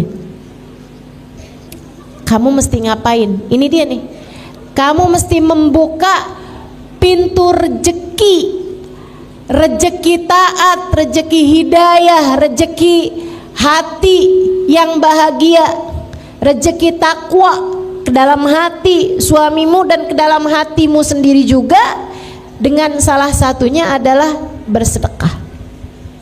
Sedekah, jangan takut sedekah. Dan gak usah nyari yang jauh-jauh Bu kalau sedekah itu. Yang ada di sekelilingmu, tetangga-tetanggamu, orang-orang yang datang ke rumahmu, saudara-saudarimu mungkin, al-aqrab yang terdekat yang harus didahulukan. Orang yang kerja di rumahmu mungkin itu dulu yang harus kamu dahulukan gitu. Ustazah mesti niat nggak sih kalau misalnya gitu, ya Allah nih mudah-mudahan nih hati suami ini biar nggak tertarik sama yang haram, saya sedekah dengan niat semoga Allah Subhanahu wa taala kasih kesembuhan pada hati suami saya yang sekarang sedang berpenyakit mencintai yang haram. Mencintai yang haram tuh penyakit apa bukan penyakit? Penyakit, saudaraku sekalian saya muliakan. Suka sama barang-barang haram penyakit apa nggak penyakit? Penyakit. Makanya buat balikin nih, buat sembuhin, salah satunya kata Nabi Muhammad, dawu mardakum bisadaqat, sembuhkanlah orang-orang yang sakit di antara kalian dengan sedekah-sedekahmu itu. Sedekah. sedekah. Bismillah. Perlu niat apa enggak Ustazah? Enggak, pokoknya kamu sedekah, insya Allah Allah Subhanahu wa taala akan membetulkan apa-apa yang salah-salah yang ada di antara kehidupanmu itu. Insya Allah semuanya bakalan jadi lebih bagus semuanya dengan kamu memperbanyak sedekah. Insya Allah. Jangan nunggu kaya buat sedekah, ya. Jangan nunggu kaya buat sedekah. Bahkan Allah tuh nggak menilai sedekahmu dari seberapa banyak yang kamu keluarkan. Enggak. Kalau misalnya nih ada orang punya ratusan juta, dia bersedekah 1 juta, itu lebih kecil nilainya di mata Allah daripada orang yang punya 1 juta dia sedekahkan 100.000. Kalau ada orang punya uangnya 1 juta, dia sedekahkan 100.000, artinya dia sudah bersedekah dengan 10% harta atau uang yang dia punya. Itu jauh lebih banyak daripada sedekahnya orang 1 juta tapi hartanya dia ratusan juta gitu. Mudah-mudahan ya Allah Subhanahu wa taala karuniakan kepada kita hati yang dermawan, insyaallah. Amin ya rabbal alamin. Kemudian yang keenam, kalau kamu pengen dibukakan pintu-pintu rezeki, jangan tinggalkan sholat duha. Seperti yang tadi saya sampaikan, la faqra ma'ad duha, tidak ada kefakiran bersama dengan sholat duha. Sholat duha itu sholat rezeki, sholat yang membuka pintu-pintu rezeki bagi dirimu itu. Teman-teman saudaraku sekalian, bantuin suamimu lagi nyari nafkah, bantuin dengan kamu sholat duha. Anak-anakmu lagi menuntut ilmu biar gampang dapetin rezeki ilmu mereka, bantuin dengan kamu sholat duha. Dirimu sendiri juga pergi ngaji, melaksanakan ibadah-ibadah pada Allah Subhanahu wa taala. Kamu kepengen dirizkikan akhlak yang baik, pengen dirizkikan ilmu yang manfaat, pengen dirizkikan badan yang sehat, bantuin dengan kamu tidak meninggalkan sholat duha. Insya Allah. Berapa rakaat Ustazah? Bebas, boleh 2, boleh 4, boleh 6, boleh juga 8. Saran saya, walaupun sedikit jangan ditinggal. Jangan sekalinya duha banyak tapi besok-besokannya libur. Kamu sholat apaan sih? Banyak banget. Iya saya sholat duha. Berapa banyak? 8. Banyak kamu buat 4 hari. Ya 3 harinya libur. Nggak gitu, ibadah tuh nggak gitu ya. Kerjakan walaupun 2 rakaat tapi setiap hari. Nah itu jauh lebih berpengaruh bagimu daripada sekali ngerjain banyak akan tapi kemudian kamu tinggalkan. Insya Allah. Tentu yang fardu-fardu jangan ditinggal. Jangan sholat subuh kagak, duha iya. Yang nomor 7, kalau kamu ingin pintu rezekimu terbuka, jangan tinggalkan surat Al-Waqiah. Ini buat siapapun nih yang bilang ya ampun susah banget nih, ada utang, ya Allah rezeki kok seret banget. Baca Al-Waqiah.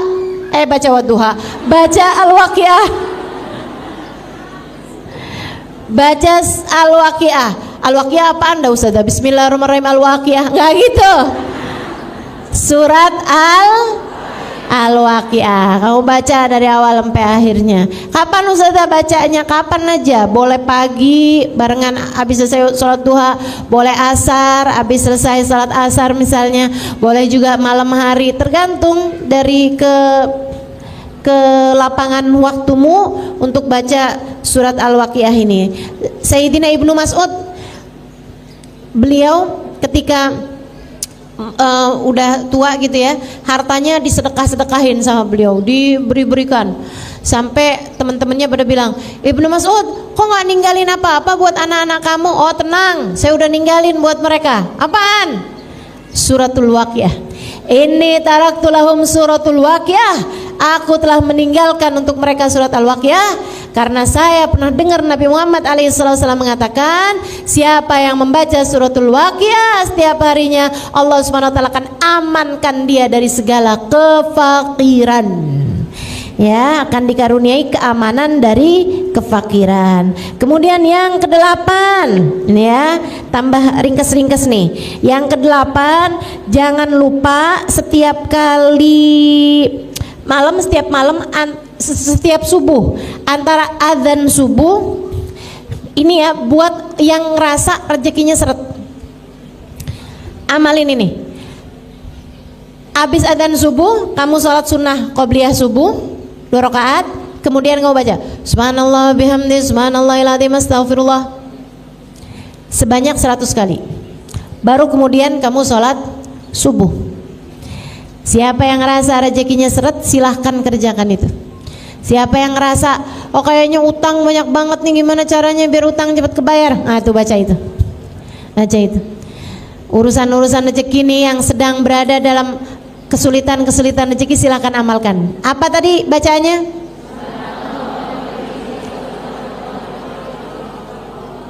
Subhanallah wa bihamdihi subhanallahil azim astaghfirullah. Subhanallah wa bihamdihi subhanallahil azim astaghfirullah. Berapa kali? 100 kali. Kemudian yang berikutnya, baca surat Al-Ikhlas sekali atau 3 kali tiap kali masuk rumah.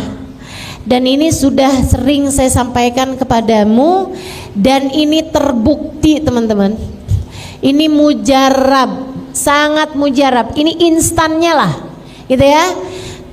Instannya ini, salah satu dari yang instannya ini. Itu adalah tiap kali kamu masuk rumah baca surat Al-Ikhlas. Sekali atau 3 kali. Al-Ikhlas, Al-Ikhlas, Al-Ikhlas. Enggak gitu. Bismillahirrahmanirrahim. Qul huwallahu ahad, Allahus samad, lam yalid wa lam yulad wa lam yakul lahu kufuwan ahad. Selain itu, kalau yang di rumahnya suka bertengkar, gitu ya, baca juga ayat kursi. Nah, baca juga ayat kursi, itu bikin adem rumah. Bikin adem rumah. Kalau kamu ngerasa saya sih bertengkar ini apa, enggak sih ya, karena saya tinggal sendirian. Ya mau nengkarin siapa? Nah itu silahkan kamu baca surat Al-Ikhlas tiap masuk rumah. Assalamualaikum warahmatullahi wabarakatuh. Tuh kalau lagi nggak ada orang, Assalamualaikum wa ala ibadillahi salihin.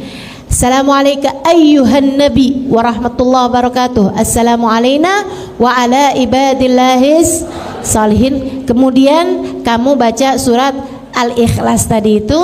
Nah insyaallah itu yang diajarkan Nabi Muhammad alaihissalam kepada sahabatnya ketika sahabatnya datang kepada Nabi Muhammad dan dia mengatakan bahwa dunia menjadi sempit karena dia terlilit banyak hutang.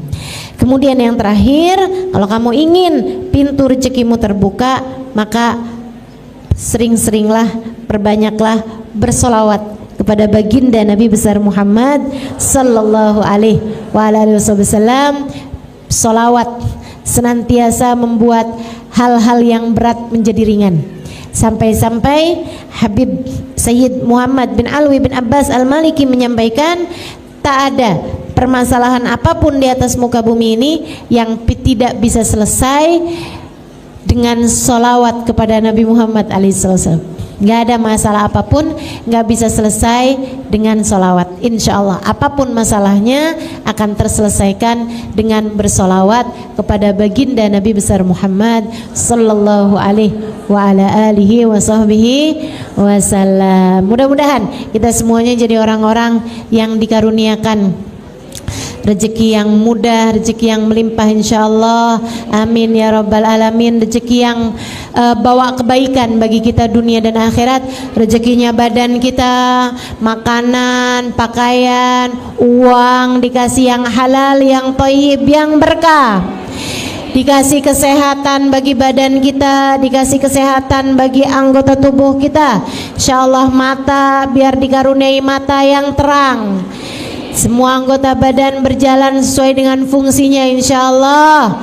Dan kita juga minta pada Allah Subhanahu wa taala rezeki bagi akal kita, dan terutamanya adalah rezeki bagi hati kita, dilimpahi rahmatnya Allah, dilimpahi keimanan, dilimpahi kasih sayang dari Allah, dilimpahi keberkahan dari Allah Subhanahu wa taala. dilimpahi akhlak yang mulia, dikaruniakan kebaikan-kebaikan dunia dan akhirat, dikaruniakan cinta di hati kita kepada Allah, kepada Rasulnya, kepada hamba-hamba yang mulia, dikaruniai hati kita sifat-sifat yang baik, insyaallah dijauhkan dari segala penyakit-penyakitnya. Ala hadhihi niyah wa bikulli niyatin salihah jami'ah syamilah. Kita doakan hal yang seperti ini juga untuk seluruh keluarga yang kita sayang, untuk orang tua kita, untuk suami kita, untuk anak-anak kita, untuk orang-orang yang kita sayang semuanya, insyaallah. Ala hadhihi niyah wa bikulli niyatin salihah jami'ah syamilah la hadratin Nabi Muhammad sallallahu alaihi wa ala alihi wasallam. Al-Fatihah. Bismillahirrahmanirrahim. Alhamdulillahirabbil alamin. Arrahmanirrahim. Maliki yaumiddin. Iyyaka na'budu wa iyyaka nasta'in. Ihdinas siratal mustaqim. Siratal ladzina an'amta 'alaihim ghairil maghdubi 'alaihim waladdallin. Amin. Allahumma bihaqqil Fatihah, birmatil Fatihah, barakatil Fatihah, taftah lana abwabal khair, tu'amilana muamalat ahlal khair, takfina min jamil fitan wal minbus wadir. Innaka wali kulli khair mutafaddil bi kulli khair bi rahmatika ya arhamar rahimin. Allahumma inna nas'aluka ziyadatan fid din, barakatan fil umur, wa sihhatan fil jasad, wa sa'atan fil rizqi, wa tawbatan qabla al maut, wa syahadatan 'inda al maut, maghfiratan ba'da al maut, wa afan 'inda al hisab, wa amana min al 'adzab, wa nasiban min al jannah, wa rizqna an-nadhar ila wajhikal karim. Allahumma inna nas'aluka min al uquli awfaraha, min al adhani asfaha, min al amal azka, wa min al akhlaq atyabaha, wa min al azak azzalaha, min al afiyah akmalaha, min ad dunya khairaha, min al akhirah na'imaha, bihaqqi sayyidina Muhammadin sallallahu alaihi wasallam. Allahumma qsim lana min khashyatik ma tahulu bihi bainana wa baina ma'asik, wa min ta'atik ma tuballighna bihi jannatik, wa min al-yaqin ma tuhawwin bihi alaina masaibid dunya, wa matti'na Allahumma bi asma'ina wa absarina wa hawlina wa quwwatina ma abqaitana innaka ala kulli syai'in qadir. Allahumma jamilna bil afiyah was salamah, wa qiqna bit taqwa wal istiqamah, wa aidna min mujibatin nadama fil hali wal ma'al, innaka sami'ud du'a. Allahumma ij'al jam'ana hadha jam'an marhuma, wa tafarruqana min ba'dihi tafarruqan ma'suma, wa la taj'alillahumma lana wa la fina wa la ma'ana syaqiyan wa la matrudan wa la mahruma. Allahumma rabbana atina fid dunya hasanah wa fil akhirati hasanah wa qina adzabannar bi fadli subhana rabbika rabbil izzati amma yasifun, wa salamun alal mursalin walhamdulillahi rabbil alamin. Taqabbalallahu minna wa minkum, taqabbal ya karim. Terima kasih segala perhatiannya, kurang lebihnya mohon maaf. Mohon maaf kalau kepanjangan. Billahi taufik wal hidayah. Kurang panjang. Wal afu minkum. Wassalamualaikum warahmatullahi wabarakatuh.